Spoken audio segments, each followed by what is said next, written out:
오늘 우리가 함께 은혜를 나누어야 하는 믿음의 사람은 모세죠. 그런데 사실 우리는 모세에 대하여 많이 알고 있는 것이 사실이고, 따라서 굳이 모세에 대하여 장황하게 설명하지 않아도 그는 믿음의 사람인 줄 다 알고 있습니다. 그러니 모세를 가지고 믿음의 사람이니, 어떤 믿음을 가졌느니, 어떻게 믿음을 보였느니 등등의 설명은 필요하지 않은 것이 사실입니다. 그럼에도 불구하고 히브리서 기자가 모세를 믿음의 사람이라고 하였고, 오늘 본문에 모세의 믿음을 정확하게 기록하고 있는데, 도대체 왜 히브리서 기자는 모세의 어떤 면을 보고 믿음의 사람이라고 했을지 궁금해집니다. 다 알고 있는 거, 너무나 유명한 거를 왜 굳이 모세는 믿음의 사람이라고 했을까요? 그럼 히브리서 기자의 시각을 가지고 모세의 믿음을 따라가 보겠습니다. 오늘 본문 24절을 보겠습니다. 믿음으로 모세는 장성하여 바로의 공주의 아들이라 칭함받기를 거절하고, 이 히브리서 기자의 기록에 의하면 모세가 장성했다, 그리고 그렇게 장성했을 때 바로의 공주의 아들이라 칭함받기를 거절했는데 그것이 믿음 때문이었다라고 이야기하고 있습니다. 그런데 여기서 주목해야 할 것은 이때가 모세가 장성했을 때라는 점입니다. 아마 모세 나이 40세 그리고 그 이후였을 것으로 보여집니다. 특별히 장성했을 때라고 하는 측면을 염두에 두고 바로의 공주의 아들이라 칭함받기를 거절한 거, 바로의 공주의 아들이라 칭함받기를 거절한 거는 누구의 강요에 의해서가 아니라 자기 스스로 결정한 것임을 이야기하고 있습니다. 장성했다는 것은 모든 결정을 스스로 할 수 있고, 어떤 결정을 하든지 자기가 결정하고 선택한 일은 자기 스스로 책임을 져야만 한다는 것을 의미하죠. 어렸을 때는 자기 결정권이 없죠. 장성을 했는데 바로의 공주의 아들이라 칭함받기를 거절한 자기 결정이 있었다는 겁니다. 그 결정은 분명하게 자기가 스스로 책임을 져야만 합니다.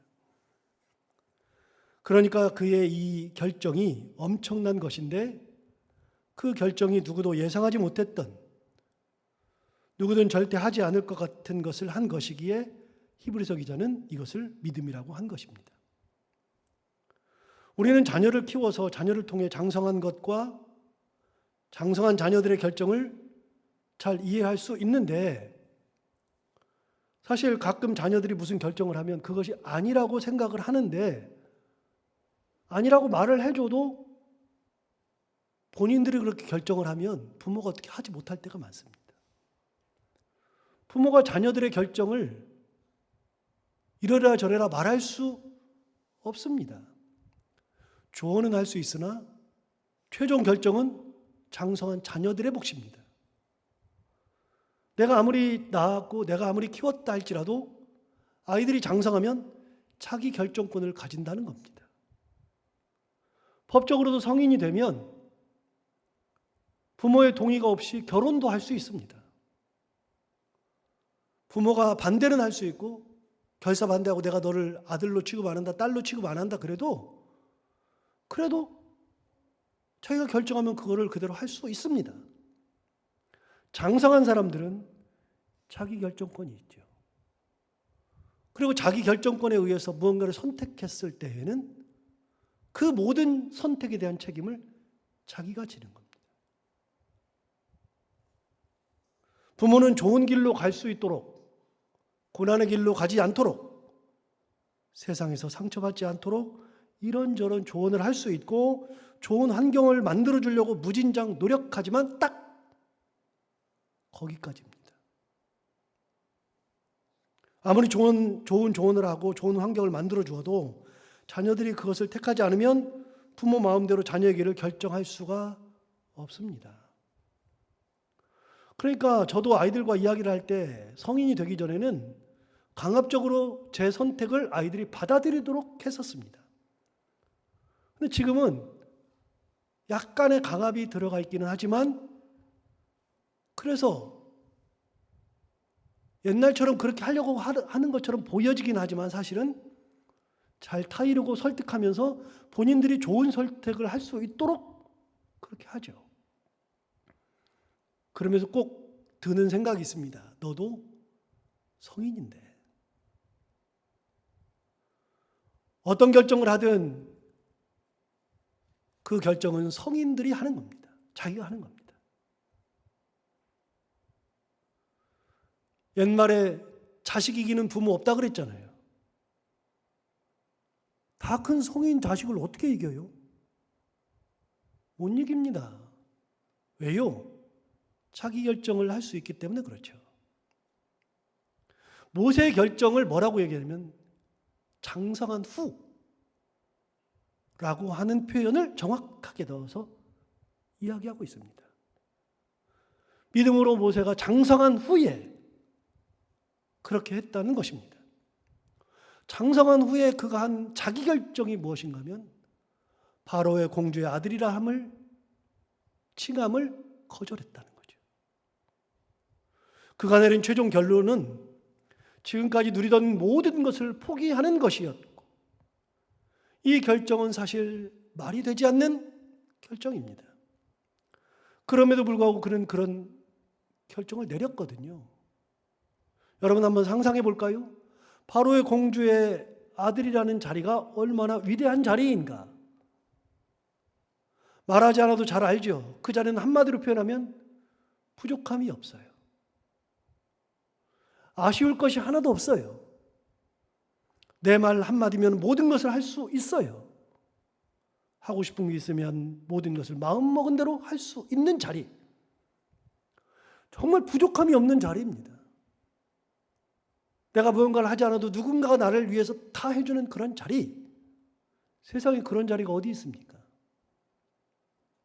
사는 곳이 최상이요, 먹는 것이 최상이요, 말의 능력이 최상이요, 가진 것이 최상이요, 누리는 것이 최상이요, 할 수 있는 것이 최상이요, 안락함이 최상이요 등등 모든 것이 최상인데, 그가 그 모든 것을 포기하고 찾아간 미디안 광야,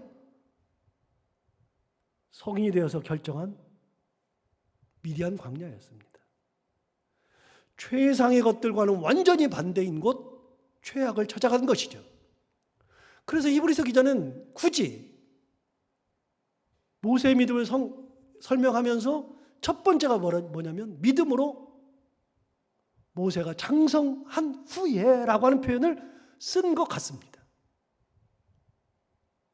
저희가 그 귀한 것들을 다 포기하고 왔습니다. 최상을 버리고 최악을 찾아간 것이죠. 사람들이 볼 때는 말도 안 되는 결정이었습니다.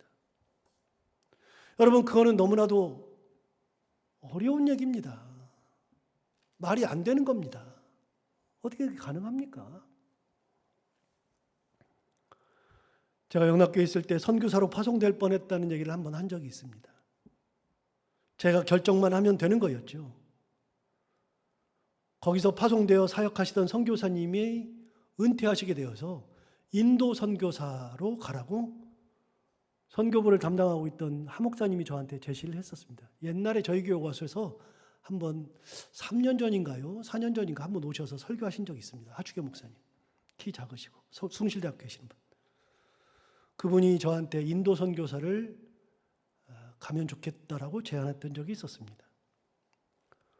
그 말을 들었을 때 저한테 처음 드는 생각은 대체 왜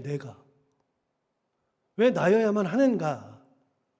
도대체 왜 그러느냐? 그랬더니 두 가지 이유를 들어주었는데, 첫 번째는 제가 영어를 할 수 있기 때문이라는 거였습니다.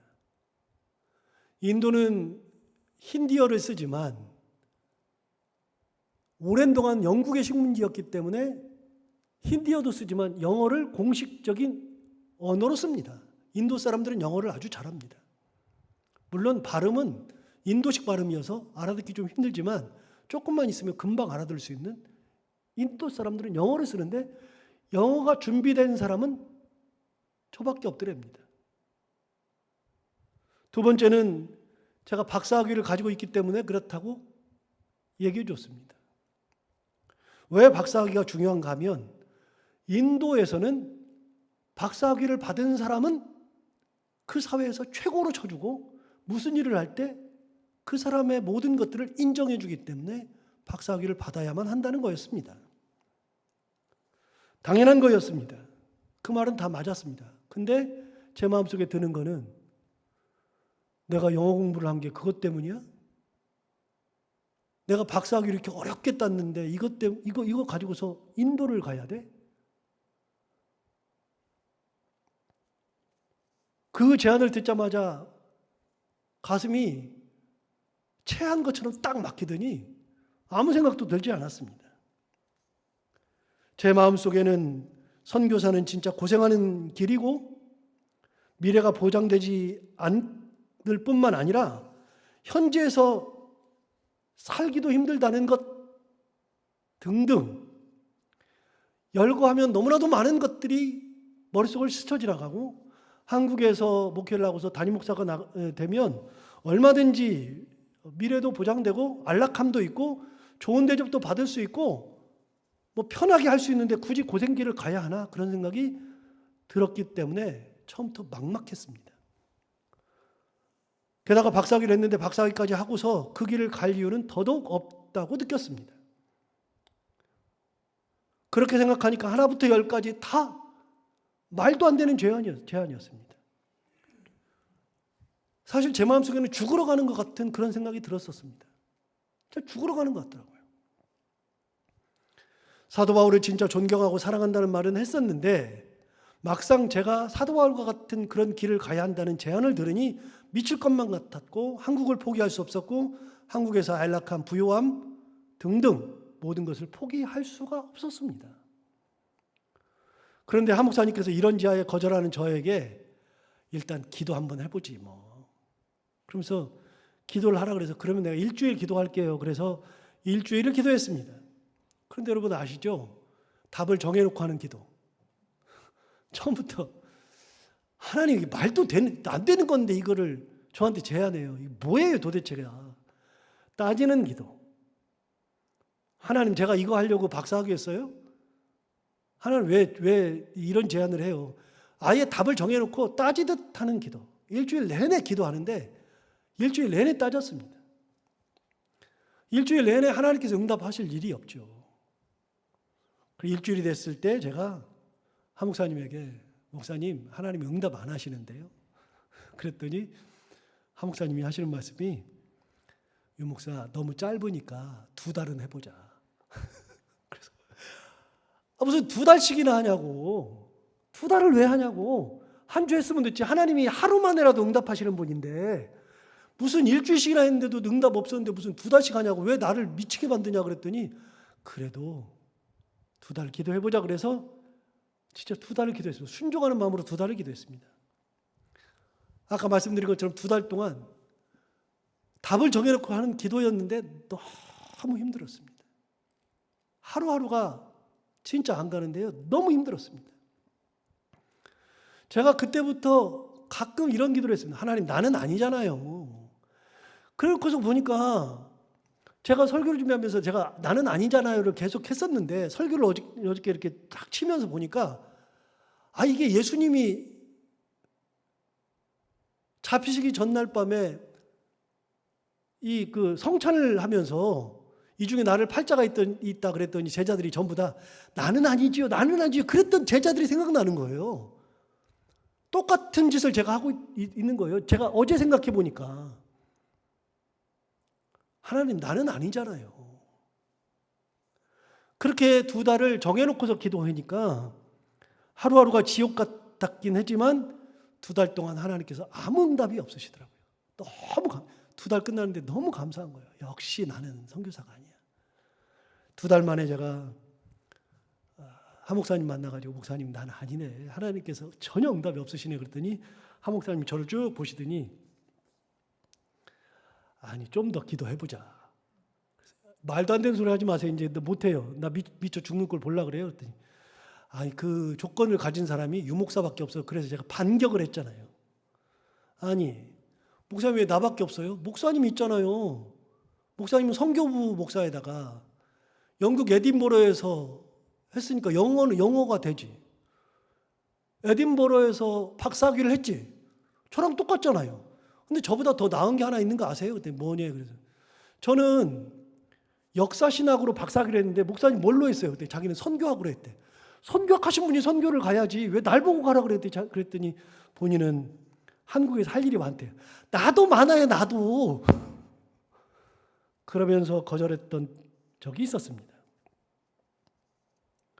그러고 나서 제가 같이 사역하고 계시던 목사님 한 분을 소개를 했습니다. 이분을 보내면 좋겠다.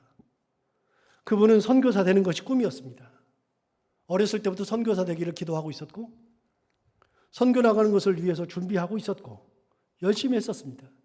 그런데 그분을 추천했더니 안 된다는 거예요. 영어가 잘 되지 않고 박사학위도 없고. 세 번째 이유를 또 대요. 그분은 나이도 많대요. 그래서 내가 나이 많다는 말에 대해서 화들짝 했습니다.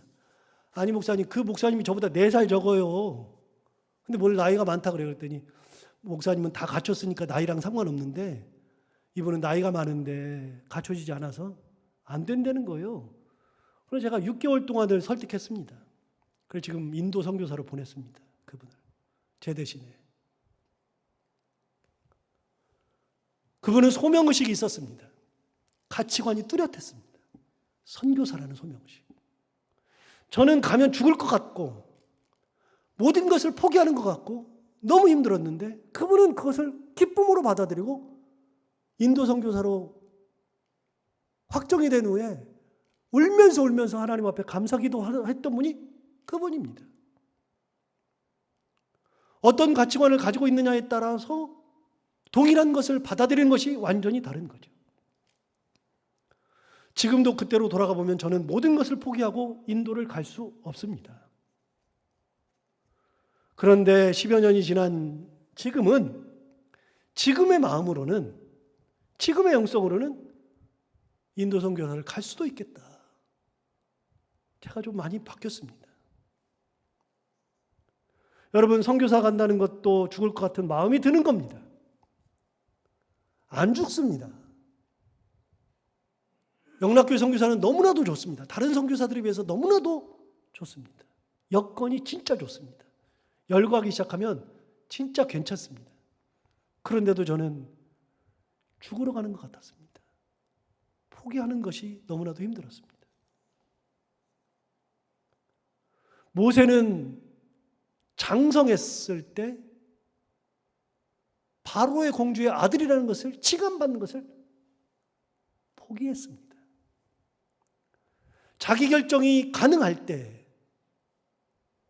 자기 결정에서 가장 귀한 것을 포기했습니다. 사람들이 볼 때는 말도 안 되는 거였습니다. 이게 뭐야?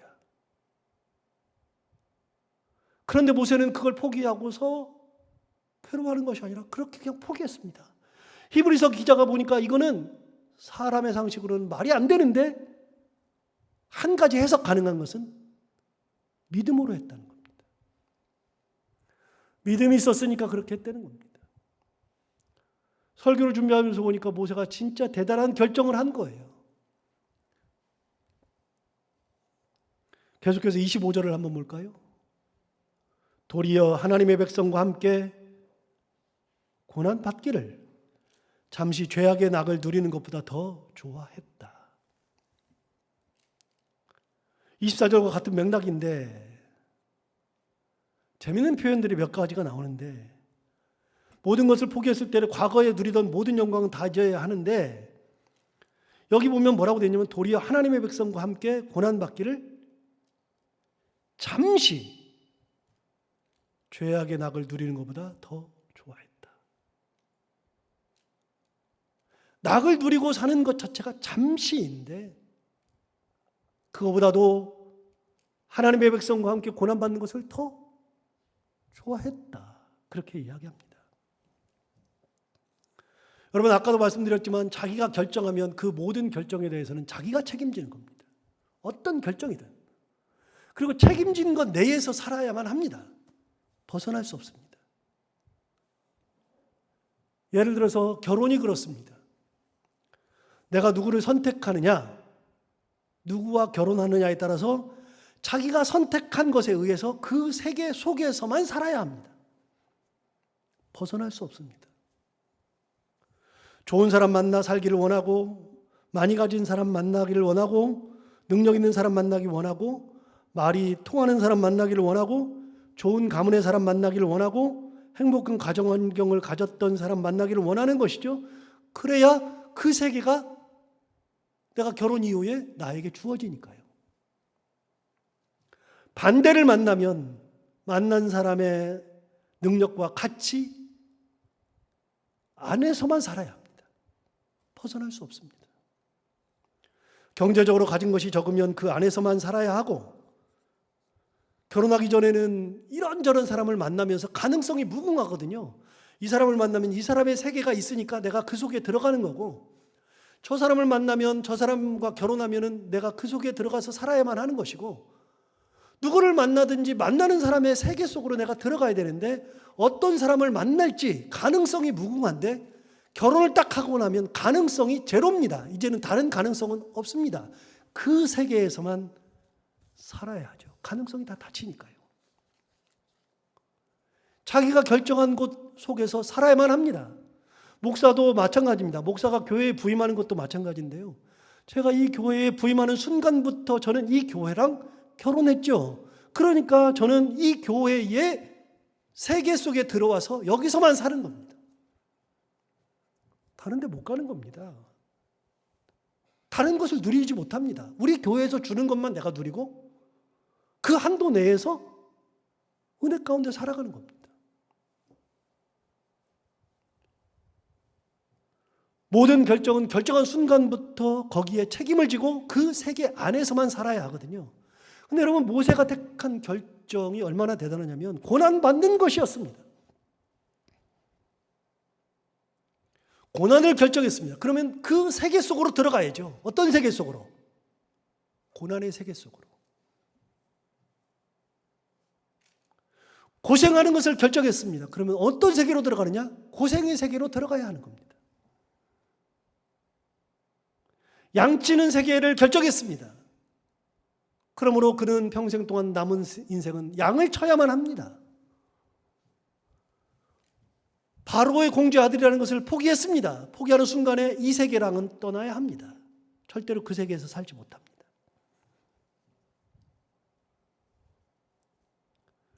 그렇게 모세가 택한 것은 고난받는 것이었는데 세상의 낙을 누리는 것과는 정반대였잖아요. 이 세상만 산다면 그래도 되지만 하나님의 은혜를 입으면, 하나님을 바라보면 절대로 잠시 누리는 그 낙, 그게 중요치 않게 됩니다. 그 낙이 아무리 좋아도 다 버리게 되죠. 그리고 고난받는 것을 당연하게 생각하고 그것을 기쁨으로 여기고 사는 것입니다. 아까도 말씀드렸지만 이 표현에는 재미있는 표현이 있다고 그랬잖아요. 25절을 다시 한번 볼까요? 도리어 하나님의 백성과 함께 고난받기를, 잠시 죄악의 낙을 누리는 것보다 더 좋아했다라고 되어 있잖아요. 여기 표현에 하면 잠시라는 표현이 있고, 두 번째는 죄악의 낙이라고 하는 표현이 있습니다. 히브리서 기자가 보기에 이 세상의 낙은 잠시에 불과합니다. 이 세상에서 살아가면서 누리는 것들도 잠시에 불과합니다. 그리고 그 잠시라는 것마저도 죄악의 낙이라는 겁니다. 뒤집으면 영원한 것이 아니라는 거잖아요. 영원하지 않다는 거잖아요. 세상에 사니까 세상의 가치관에 의해서 그것을 좋아할 수는 있어도 하나님 앞에 서야 하는 우리는 그렇게 사는 것이 별 의미가 없고 오히려 죄악의 삶이 된다는 것입니다. 반대로 하나님의 백성과 함께 고난받는 것이 의미가 있다는 것이 되는 건데, 모세가 택한 것은 그런 삶이었는데 그것이 바로 믿음으로 한 결정이었다. 그러니까 얼마나 대단해요. 하나님께서 기뻐하시는 것이기도 하지만 동시에 믿음의 본이 될 수 있기 때문에 그렇습니다. 히브리서 기자가 모세를 통하여 보는 믿음이 무엇이었느냐? 하나님을 보고 하는 결정이었다. 잠시 낙을 누리는 것보다도 하나님을 보고 하는 결정이 더 중요했었다. 그것이 믿음이다. 그것을 우리에게 설명해 주고 있는 겁니다. 그렇다면 여러분, 모세는 왜 그런 길을 선택했을까? 26절에 나오는데요. 26절을 볼까요? 그리스도를 위하여 받는 수모를 애굽의 모든 보화보다 더 큰 재물로 여겼으니 이는 상 주심을 바라봅니다. 여러분, 참 뜬금없는데요. 여기 보면 그리스도를 위하여 받는 수모를 애굽의 모든 보화보다도 더 큰 재물로 여겼다고 하는데, 여러분, 모세가 구약의 인물인데 그리스도라는 표현은요, 그리스도라는 표현은 신약에 나오는 거잖아요. 우리는 그리스도 그러면 딱 떠오르는 분이 한 분 계시잖아요. 예수님. 그런데 구약 성경에 모세가 무슨 그리스도를 바라봐요. 그리스도를 위하여 받는 수모라는 게 어디가 있어요? 여러분, 그런데 이거는 번역을 이렇게 해놔서 그런 건데요. 사실은 그리스도라고 하는 것은 어떤 의미가 있냐면, 새벽기도 때도 정확하게 제가 구분해 설명드렸지만 예수 그리스도 이렇게 얘기하는데, 예수님의 이름은 성경에 분명히 나오는데 이름은 예수입니다. 이름이 예수고요. 그리스도라는 것은 사람들이 붙여준 겁니다. 그리스도라는 말의 뜻은 구원자라는 겁니다. 구원자. 그래서 그리스도라는 말은 헬라어거든요. 헬라어. 그러니까 그리스 말이라고요. 그리스 말. 그런데 그리스도라는 말의 히브리어는 메시아거든요. 우리가 흔히 메시아 그러는데 메시아가 그리스도거든요. 메시아는 그리스도고 그게 구원자라는 거예요. 그러니까 예수님한테 붙여준 별명이 그리스도예요. 예수님은 구원자로 오신 분이다. 붙여준 별명이에요. 원래 이름은 예수고요. 그러니까 예수님만 그리스도가 아니고요.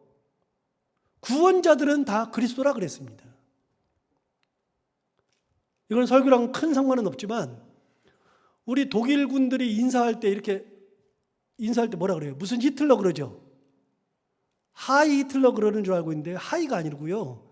하일입니다. 하일 히틀러입니다. 잘 모르니까 하이 히틀러 그러는 줄 알아요. 하이 뭐 그런 줄 알아요. 그게 아니라요. 하일 히틀러입니다. 하일이 무슨 말이냐면요. 메시아라는 말이에요.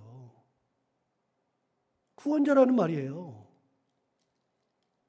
그러니까 독일 사람들은 히틀러를 구원자로 본 거예요. 1차 세계대전 끝나고 독일이 패전하고 독일 경제가 어려워지고 독일이 무너지고 있었을 때 히틀러가 등장했고요.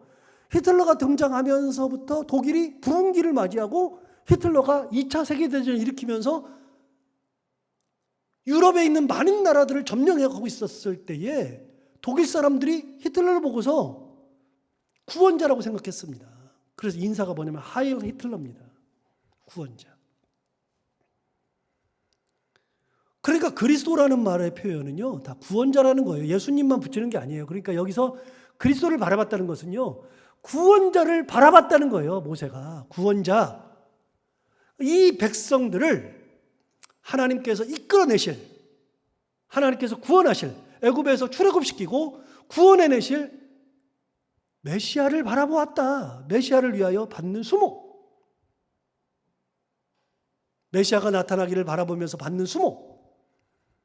이거를 애굽의 모든 보화보다 더 큰 재물로 여겼다라고 되어 있습니다.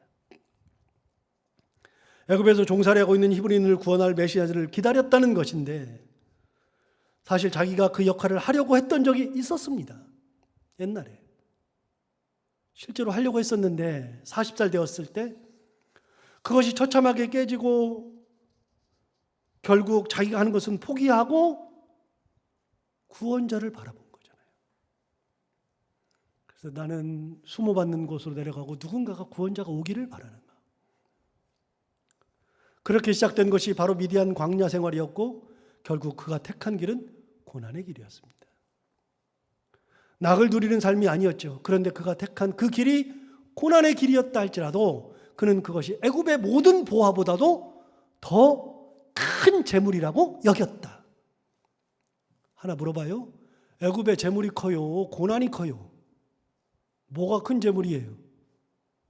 여러분, 보화가 큰 재물이죠. 고난이 무슨 재물이에요? 그런데 상 주심을 바라볼 때, 하나님을 바라볼 때는 보호하는 의미가 없어요. 무슨 의미가 있어요? 상 받는 기림을 안 겁니다. 상을 받는 것을, 상을 쳐다보면 그러면 하나님을 바라보는 순간에 고난이 더 큰 거예요. 하나님을 위해서 받는 고난. 하나님의 은혜 가운데 받는 고난이 훨씬 더 큰 겁니다. 그래서 그 길을 찾아갔다. 상 주심을 바라보았기 때문이다. 여러분, 가치관이 달라지면 모든 것이 달라집니다.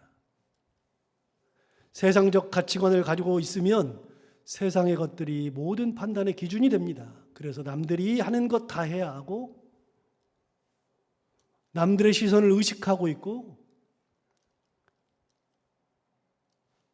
남들과 비교하게 되고 그런 것들로 인해서 상처를 받고 그런 것들로 인해서 또 기뻐하기도 하죠.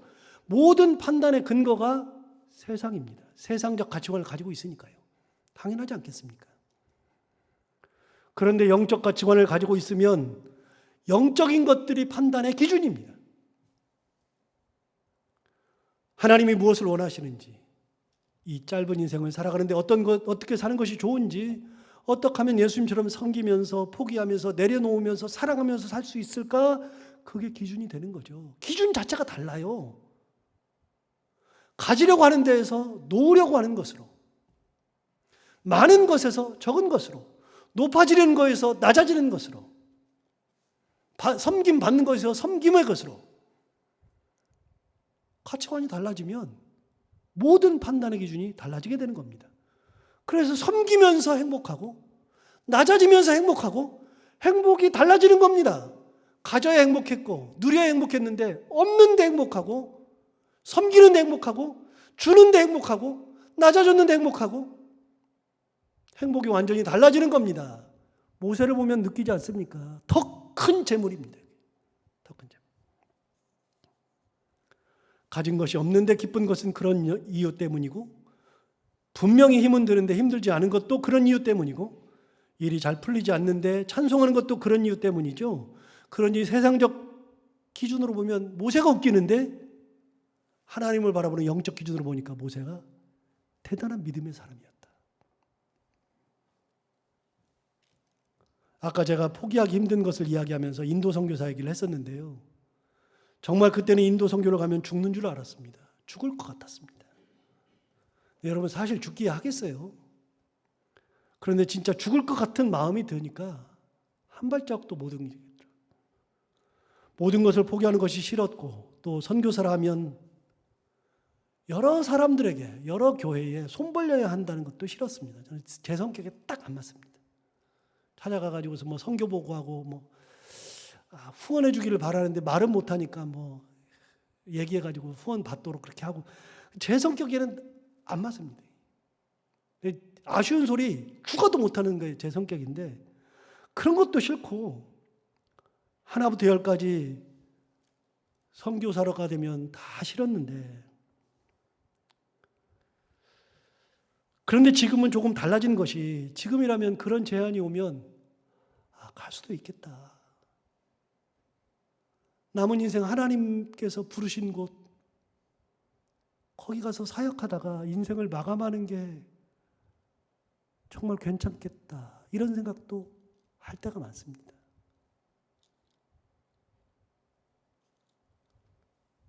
(25절) 말씀처럼 잠시 사는 인생인데 잠시 그 사이에 누리는 낙보다 하나님께서 주신 사명 감당하면 진짜 의미 있는 인생인 것 같아요. 그런데 여러분 너무 늦었어요. 제 가치관이 변했는데 너무 늦었어요. 이제는 불가능하죠. 누가 이제는 불러주지도 써주지도 않는데 이제야 바뀌고 보니까 그때 내가 너무 인간적 기준을 가지고 있었구나. 믿음으로 하는 결정이 아니었구나. 기도도 정해놓고서 했었구나. 하나님의 마음을 가지지 못했었구나. 라는 생각이 이제서야 듭니다. 설교를 준비하면서 보니까 모세가 진짜 대단한 믿음의 소유자였습니다. 여러분, 잠시 이 세상에 살면서 누리는 것들은 그거는 큰 것이 아니고요. 상 주심을 바라보면, 상 주시는 하나님을 바라보면 기준이 달라지는데요. 장성한 후에 다 포기했는데 오늘 모세가 가르쳐주는 신앙이 바로 이겁니다. 하나님 바라보면 가치관이 변하겠구나. 사람들의 손가락질해도 하나님의 기준으로 선택할 수 있구나. 이게 믿음이구나. 오늘 모세의 믿음처럼 이렇게 상 주심을 바라보고 상 주시는 하나님을 바라보고 하나님의 은혜 가운데 살아가는 저희들 모두가 다 되기를 바랍니다. 기도하겠습니다. 하나님 아버지 감사합니다. 오늘도 모세를 통하여 우리를 가르쳐 주시고 깨우쳐 주시고 인도해 주셔서 감사합니다.